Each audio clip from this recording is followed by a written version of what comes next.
Check the description for the following discount codes. This is going to be a very short and sweet review. The title of the video says it all. This is literally the worst wheel I've ever tested, and nobody should buy it. When PXN contacted me and said, do you want to review our V9 Gen 2 and our V99, I thought, do you know what? Entry-level wheels, I mean like toy-like entry-level wheels, have a place in the market. Not everyone can afford proper force feedback, which this doesn't have. It's just a sprung return like you would find in an old arcade machine from years ago. And to some 8 or 9-year-old boy, this could be the best birthday or Christmas present they ever get, because they get to play their favourite racing game with a steering wheel, with a shifter that's still clamped to my desk, with a shifter, and with a set of pedals, and feel like they're driving a real car or they're a real race driver. You know, there's something for everybody in the sim racing market. I didn't look at the price. I just said, yeah, by all means, send it over. So here I am. I set it up for this review, and I set it up in a couple of different games. I'll put some footage up now of me attempting to drive in Dirt Rally 2. Now, in rally driving, just to keep the car in a straight line, you often have to put almost continuous small inputs into the steering, right, to counter the way you're being bumped and lumped around on the terrain. This isn't something you do on a nice smooth circuit-based race, so if you don't play rally games, you probably wouldn't know this. In fact, I've had comments from people saying, why there's the huge lag in your steering. Like you input and then the car turns like 3 seconds later, because they don't understand the continual sort of balancing act you do with the steering in rally driving. Anyway, the footage is there. I struggled to keep this car in a straight line, and it almost felt like the steering wasn't doing anything until I turned it a certain distance. And this is exactly what was happening.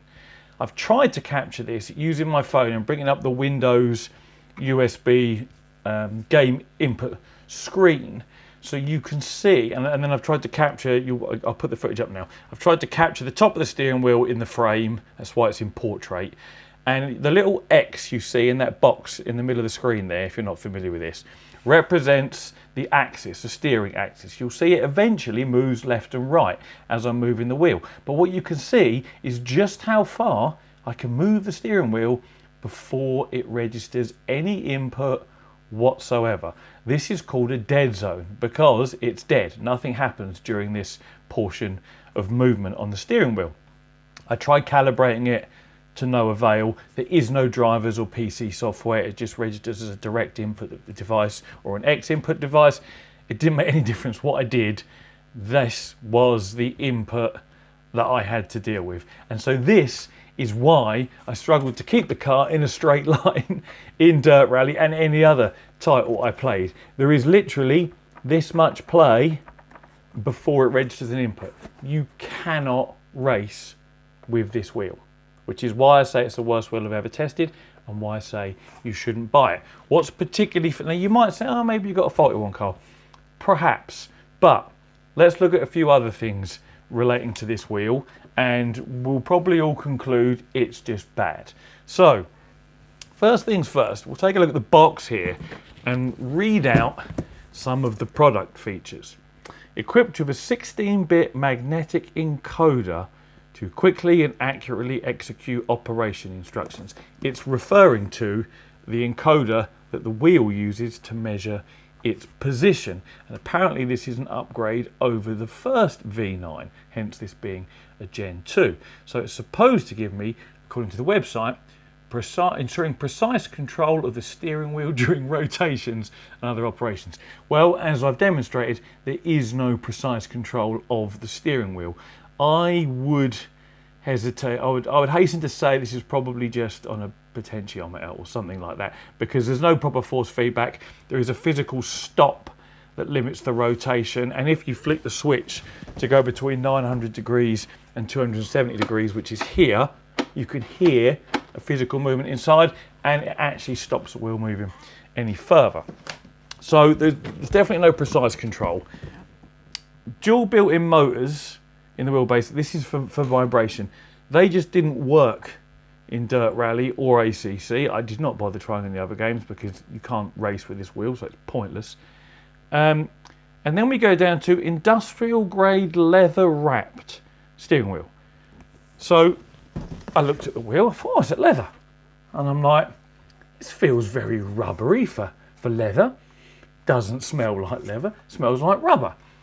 Here I am scrolling down the website and get to the bit about the steering wheel.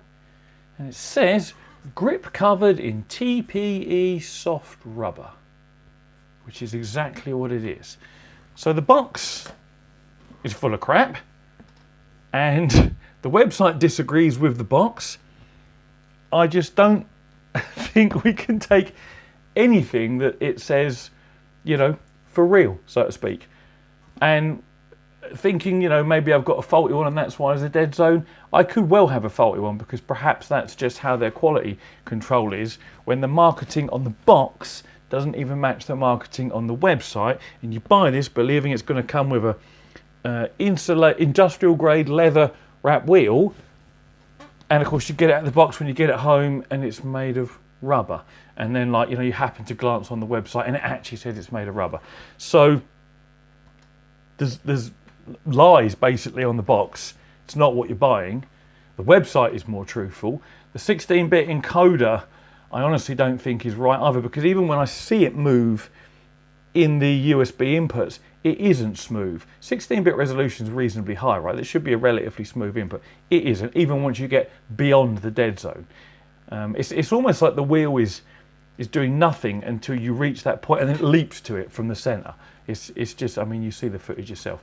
It's just not good. So I'm not going to bother going through the features or what it's compatible with. The only positive thing I'll say is the shifter actually feels pretty much like a Logitech one, and that works quite well. I'm not going to show you any footage of me using the pedals because nobody should buy this. It is the worst wheel I've ever used. With a dead zone as big as what this has, you cannot race with it, and there's out and out misleading marketing on the packaging. Now, what's funny is they've also sent me their V9, which is a force feedback wheel. So we'll see what comes out of that. Oh, did I actually tell you the price of this? I don't think I did. £220 on Amazon in the UK. 220. That is the price of a Logitech G920, which has force feedback, which has an actual leather steering wheel, you know, which has pedals that are more like pedals that you would have on a racing rig rather than ones like this that are obviously used for floor use, carpet use. You know, the brake pedal is progressive, for example. There's just, you know, there's no reason to buy this wheel. Not only does it not work, it's stupidly expensive. Now, the V99 here claims 3.2 Newton meters of torque, which is more than a Logitech. So we'll see what that yields. And also, they've got 2 direct drive wheelbases on the way. There's pictures on the website. And they've said they will send them over to me for review when they are available. Now, I don't know if they will once they see the video about this, but it is what it is. Worst wheel I've ever tested. Even if you're a child, don't buy this for your child for Christmas or their birthday, because they're not going to be the happiest kid on earth. They're going to be the most unhappy child on earth because they simply cannot keep their car in a straight line. So, that is my review of the PXN V9 Gen 2. Do not buy it. Do not buy it for someone else. Do not recommend it to someone else.